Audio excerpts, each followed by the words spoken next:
Hello నమస్తే, welcome to universal today. నేను మీ అంక సౌమ్య.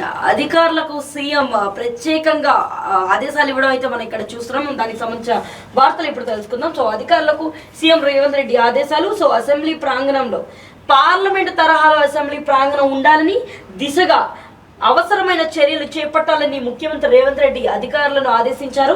అసెంబ్లీ ప్రాంగణంలో చేపట్టాల్సిన పనులపై శాసన మండలి కార్పొరేషన్ హాల్లో మండలి చైర్మన్ గుత్తా సుఖేందర్ రెడ్డితో పాటు అసెంబ్లీ స్పీకర్ గడ్డం ప్రసాద్ కుమార్ తో పాటు సీఎం సోమవారం అధికారులతో సమీక్ష సమావేశం నిర్వహించారు. అలాగే సభ గౌరవం పెరిగేలా ఎమ్మెల్యేలు ఎమ్మెల్సీలకు మరింత ప్రైవసీ ఉండాలని, పబ్లిక్ గార్డెన్లో ఎమ్మెల్యేలు ఎమ్మెల్సీలతో పాటు క్లబ్ ఏర్పాటు చేయాలని, వాకింగ్ ట్రాక్, క్రీడా సౌకర్యాలు కల్పించాలని, వచ్చే సెక్షన్ నాటికి సెంట్రల్ హాల్ సిద్ధం కావాలని, వారసత్వ భవనాలకు నష్టం జరగకుండా చర్యలు తీసుకోవాలని రేవంత్ రెడ్డి ఆదేశించారు. అలాగే సమావేశంలో రాజ్యసభ సభ్యుడు ఎన్ నరేందర్ రెడ్డి, మండలి డిప్యూటీ చైర్మన్ బండా ప్రకాష్, శాసనసభ కార్యదర్శి తిరుపతి, మండలి కార్యదర్శి నరసింహాచార్యులు తదితరులు పాల్గొన్నారు. సో ప్రత్యేకంగా మనం ఇక్కడ పోస్టర్ చూస్తుంటే ఇక్కడున్న మెంబర్స్ అందరితో పాటు ఏదైతే పార్లమెంట్ లెవెల్లో కనబడాలి అసెంబ్లీ అన్న నేపథ్యంలో ప్రస్తుతం అయితే అధికారులకు ఆదేశాలు ఇస్తున్నారు సీఎం రేవంత్ రెడ్డి.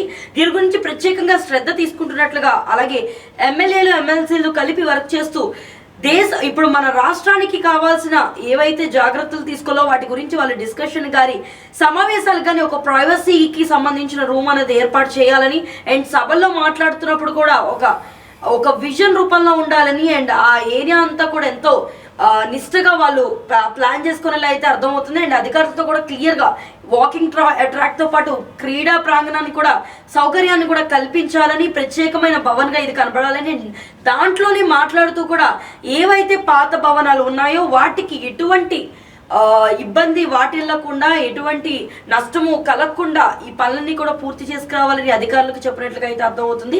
సో ప్రస్తుతం అయితే పార్లమెంట్ లెక్కలోనే అసెంబ్లీ అనేది ఉండేలా ప్లానింగ్ అయితే చేస్తున్నట్లుగా, అండ్ పనులు కూడా అదే శరవేగంగా కంప్లీట్ చేయాలని సీఎం రేవంత్ రెడ్డి అయితే ప్లాన్ చేస్తున్నారు.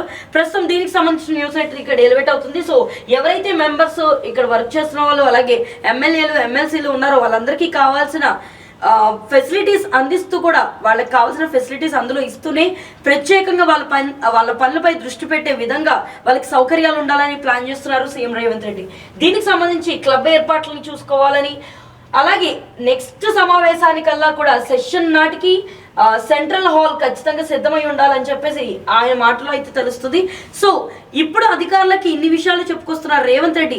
ఖచ్చితంగా వీటిపై కొనసాగింపుగా దృష్టి పెడతారా, అధికారులు ఎంతవరకు ఇందులో వాళ్ళను విలీనం చేసుకొని మరి పనులు కంప్లీట్ చేసుకుంటారు, అండ్ వచ్చే సెషన్ నాటికి ఖచ్చితంగా ఇవి కంప్లీట్ అవుతాయి లేదో తెలియాలంటే మరి వాళ్ళు ముందు చేయాల్సిన పనులన్నీ కూడా వేచి చూడాల్సిందే. అండ్ దాంతోపాటు సీఎం రేవంత్ రెడ్డి తీసుకుంటున్న జాగ్రత్తలు ఇదివరకు కూడా ఇప్పుడు ఎవరైతే మంత్రులు వాళ్ళు ఉన్నారో కాంగ్రెస్ పాలనలో ఉన్న వాళ్ళు సరిగ్గా రేవంత్ రెడ్డి మాట వింటలేదని ఇప్పుడే కదా ఆయన ఎలక్షన్లో గెలిచినప్పటి నుంచి కూడా ఆ ఆరోపణలు అయితే ఉన్నాయి. మరి ఇకపై ఏమైనా మార్పులు వాళ్ళ బిహేవియర్లో వచ్చే ఛాన్సెస్ ఉన్నాయా, రేవంత్ రెడ్డికి సపోర్ట్గా వాళ్ళు అనుకుంటున్న పనులు నెరవేరుస్తారా, ఆయన ఏవైతే వాళ్ళకి ఆదేశాలు ఇస్తున్నాయో అవి జరుగుతాయా లేదా అంది ఖచ్చితంగా ఇంకొంతకాలం వెయిట్ చేస్తే కానీ తెలీదు. అండ్ ఇలాంటి అప్డేట్స్ కోసం ఖచ్చితంగా ఫాలో అవ్వండి యూనివర్సల్ టుడే.